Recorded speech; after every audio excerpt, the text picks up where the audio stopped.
قرآن مجید فرقان حمید کے اندر سورہ انعام کی 122 نمبر آیت مبارکہ کے اندر اللہ رب العزت نے زندگی کے ایک پہلو کو بیان فرمایا ہے۔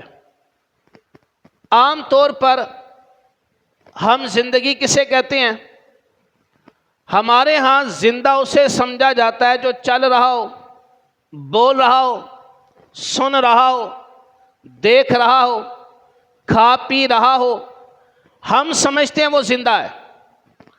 لیکن کہ زندگی کا ایک مفہوم، زندگی کی ایک تعریف یہ بھی ہے کہ جس کے دل میں ایمان کا نور ہے وہ بندہ زندہ ہے، اور جس کے دل میں ایمان کا نور نہیں ہے وہ مردہ ہے۔ زندہ اور مردہ کی ایک تعریف اللہ رب العزت نے اس آیت مبارکہ میں یہ بیان فرمائی کہ وہ شخص جس کا دل نور ایمان سے منور ہے وہ تو زندہ ہے، اور جس کا دل نور ایمان سے منور نہیں ہے وہ زندہ نہیں بلکہ مردہ ہے۔